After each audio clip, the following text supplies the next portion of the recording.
Okay, and I'm taking a second to do a quick battle damage check on 2. 2 came out of it unscathed, so it'll be a very, very interesting TACVIEW as we get back into it. Let me get back into my cockpit. So for once we'll be able to follow and see the grand adventures of 2. Okay, let me think about things here for a little bit. Okay, down to 200 kilograms or 2,000 liters, whatever it is in kilograms. Fuel weight as opposed to volume, I guess. Let's see here. Okay, 100 kilometers to go. That's 500 kilometers per hour. Let me pull my E6B up and see how long we're going to have to maintain this running on fumes. So 100 kilometers, speed 500. Actually, no, I can go off of the true airspeed, 600. 10 minutes. I can make it 10 minutes. If not, as long as I keep gaining altitude, I always have a chance or the option of just dead sticking it in, seeing if we can get a good glide going here. Although I will pull the throttle back in. I don't need this much speed. And pull it back into a little bit more of a cruise config. So okay, 92 kilometers. I'll be back in a second. Hope this works. And no, of course I didn't make it. Are you kidding? That was like no fuel at all that I had left there. I don't know why I, for some reason, thought I remember being at like this point on the way back and having that much fuel and making it on the last mission. And looking back, I was more like right here at that point in the last mission with that much fuel. So, of course, I'll show the rest of the mission here after I finish up the debrief. I mean, I don't cut anything out of these, and I think it's important that even if I do make a mistake, that I leave it in. I mean, anybody that shows this, and if it's all good all the time, that kind of leads me to be a little bit suspicious. And if it's all good all the time, there's never an opportunity to learn for me or for anybody else. So just to finish the thought on fuel, there were 4 points in this mission where I could have made a decision and been just fine. The first, of course, was on the runway, or I'm sorry, on the parking location where I noticed the first time that I didn't have my tanks like I had originally kind of intended to take. So I could have just exited the mission right there, put on fuel tanks and been fine. I got into the low-level kind of dogfight situation, as close as to a dogfight as you can call it in a Su-25 at least. So low altitude, high throttle settings there for those 2 or 3 minutes that took. If I had not done that, if I had gone straight to the target and straight back out, I would have been fine. I had the opportunity coming off the target to divert to one of the 3 fields up here. Well, I could have actually gone for 4 of them. I think I had Krimsk right here. I have the 2 right here by the harbor. And I have a Napa right up here that are closer to Sochi Adler. And I was looking at Google Earth. I was talking, I actually will at the rest of the mission when I show it after this, talk about divert options between, say, Krasnodar and Sochi on the flight back. Boy, I was checking Google Earth and there is nothing between there and Sochi. It is rough terrain, no airfields, I couldn't have even put it down on a road. It's that type of terrain. So my divert options between there and Sochi were limited. So I had the opportunity to go back and divert. And also diving down to low level when 2 was on the rejoin and I couldn't tell what he was. It sure looked like something firing a missile. If I had stayed up high in that case, I would have made it back. I actually made it to about, I don't know, 20 to 30 kilometers on these little islands out here is where I finally glided to. But there you go, 4 or 5 little, I guess, links in the mishap chain just to kind of revert back to my old job for a second. But let's go ahead and go through the debrief. So I'll kick it off here. And let me see, immediately I get airborne, following up some MiG-29. So I did have some good fighter cover on this one. And we'll come on in. I've got Hunter Flight up here in the target area, starting to get engaged, and they're going in, well, getting engaged themselves by some Hawks, and taking out these 2 F4. So they have no trouble at all really clearing the way for me to go in there more or less unopposed. And then I have the MiG-29s coming in and mopping up as well. So skipping ahead through this, okay, there go those F4s being taken out by the MiG-29s. And at that point, I'm pretty much in the position where I pick it up, ingressing to the target. Now, I have more groups of F4s coming down. I have this group of F4 coming into do sort of a ground attack mission, as well as the Grotch 1 and Grotch 2. Su-25 is doing some ground attack, so... Actually, no, I take that back. It was these that I was thinking of that were in there on the ground attack. So I have Grotch 1 egressing and my flight ingressing. So, there we go. Some Mavericks going in off the F4s and skipping ahead. These are 2 F4s. These are the ones that I get tangled up with, get jumped by MiG-23s. Now, at this point, okay, I have visual on this F4. We're head on at this point, and I just happen to have a missile up. He could have fired a missile at me pretty easily at that point, but he is busy, and I didn't notice this at the time, but he was too busy evading these SA-11s to pay much attention to me. So he was just in full-on evasion mode right there. I come around, 2 gets a good shot and a hit, I get a good shot and a hit, and then I'm just trying to get back into position on this guy. Not that hard, but I had a lot of trouble picking him up visually. I don't think throughout this entire sequence that I saw where the F4 was, and it was, well, just bad luck. He was just always kind of below me, below my sight line. So really, not much I could do about that, other than if I just kind of backed off and maybe going for some more altitude instead of going down low. I might have picked him up a little bit earlier, but at this point, yeah, he wasn't evading. He was heavily damaged. I think he was just trying to get out of the area, and I take him out with that last missile shot. And I don't really mind so much. You know, you're in some situations where you think, well, the AI must be stupid because he's just flying straight and level like that and not maneuvering. But then again, you think, here I am, a human pilot who's been doing this a while, and I just cannot find the guy. I have no clue where he is right there, so I don't mind so much when the AI gives me a little bit of a break, because I think in a lot of cases, the AI, if it's omnipotent and all-knowing all the time, is maybe a little bit too hard, and that, well, you kind of deserve a break every now and then.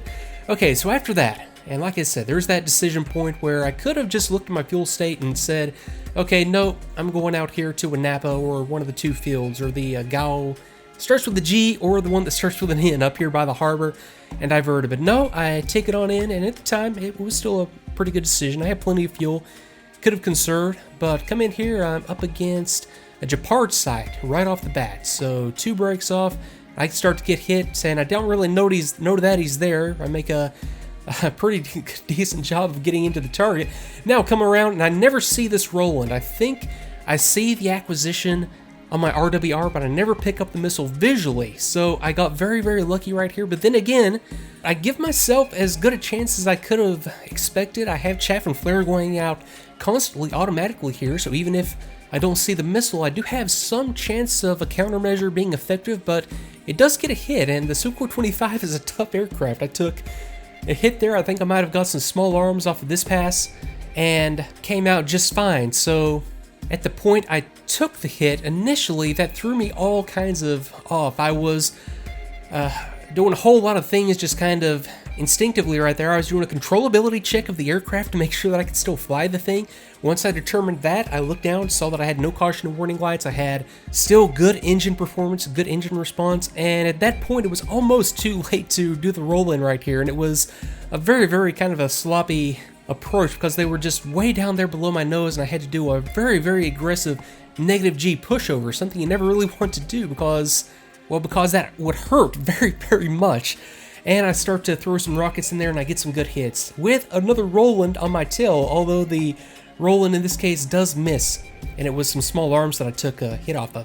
And at that point, I'm just evading. I actually get very, very lucky and have a good path to evade out of at that point. And also 2 got in on the action. I showed 2's attack on this Gepard site in real time, so not exactly the air defense that I really wanted him to go after. I would have rather him been up here after this Roland, so I think I'm going to maybe be a little bit more preemptive in the future when it comes to getting the wingman engaged on whatever I want him to get engaged on. And for some reason, he just kind of took it up here in amongst these sites, makes an evasion on a Roland, and makes an evasion. I think he might take a hit, or not, from a Gepard, but makes it out all the same, just in time to avoid getting jumped by these other F4s up here. Now here's another one of those decision points. It's again a perfectly good opportunity to divert, but I do make the decision to press on back to the base. I would have been fine, except I get to the point up here where I'm cruising at a moderate altitude. I would have had enough altitude right there to make it back. I would have had plenty of fuel due to conserving, but I see for some reason 2 is just doing all this crazy stuff up here. I see the contrails. They look like something trying to intercept. It looks like a missile launch. You gotta admit that did look exactly like a missile launch. I dive for the deck, push the throttle up, try to evade, and of course, at that point, by doing that, now I have no more fuel whatsoever, and there's no way I'm going to make it to anything. Like I said, there was just no option for a divert up here along the coast, and at that point, I'm just out of fuel and out of options. So I'll take whatever result it gives me. So let's go ahead and pick things back up in the cockpit. I'll show you the rest of the mission for what it's worth and pick up next time with another mission that goes right. Not to spoil it, but yeah, it's a better mission next time. So thanks again for watching, and I'll see you next time.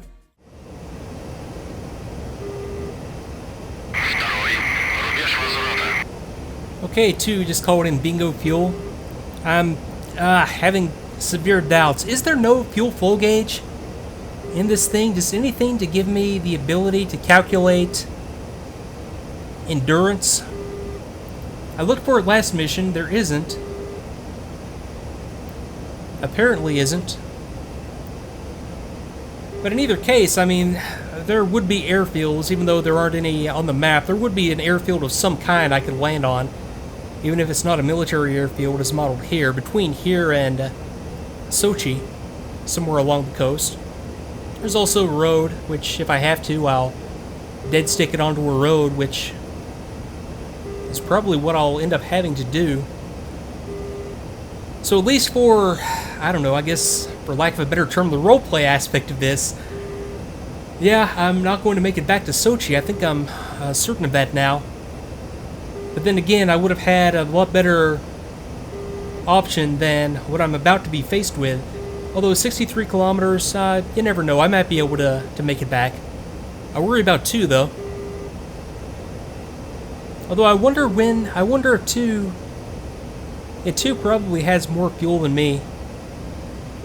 'Cause I don't know when the bingo fuel call gets made. Possibly right there as it crosses the... Well, it might just be a generic call for all aircraft, just based on a percentage or something, but... Yeah, I'm running on fumes right now, so 60 kilometers. Oh, well. I'll be back in a bit.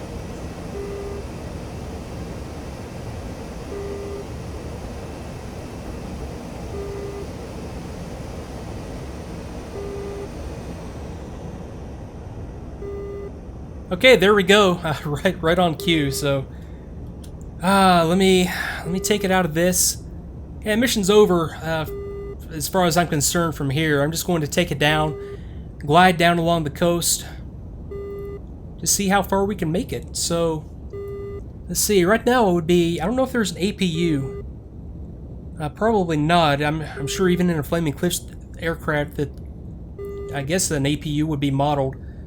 But right now I'd be either running off of an auxiliary power source like an APU, or right now I think I'm just running off of the battery. So I still have power. I would not, unless there is an APU, something powering a hydraulic pump, I would not have full flight control authority right now. I would be very, very hesitant to count on gear and flaps. I would almost completely discount the chance of full braking. So, let's see, 50 kilometers. And I'm going to be, let me see. I think the coast is right down here to my right. I could be wrong on that. I could be out over the water a little bit further than I thought I was. But I think the coast is over to my right. But, yeah, we'll see. We'll see what we can do with this. Nothing good, I'm sure. So, 375...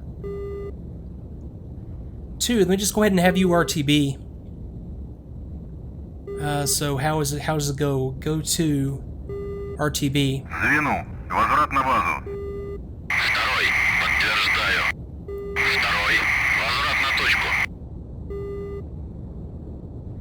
I don't know, maybe I'm just having bad luck today between fratricide and running out of fuel en route, but I still... I don't take full responsibility. Well, I take total responsibility for it, the fratricide and the fuel situation I'm in right now, but, I mean, you gotta admit, the system let me down a little bit and misled me on the fratricide the system let me down here because I don't have a fuel flow indicator to be able to do some good calculations on endurance. And I swear I only took like 200 kilograms to RTB last time from a similar distance. Apparently, well, obviously not, but I don't know. My fault, but you gotta admit that. Okay, I'm going to have to ditch this one in the water, aren't I? Okay, so if I were going to pick a place to ditch, I couldn't think of a better spot than over here by one of these platforms. So I'll go for that. Now, what would I do? I would also, I'm going to pop the canopy. This might not have the effect that I intend right here. Ejecting is, of course, probably a better option. Let me do that. Let me just eject. There's no sense in trying this. Okay, there it goes. Yeah, I don't think I would have been able to effectively ditch it, so yeah, if I had done that, I would have made the decision to eject a lot earlier than I did, but oh well.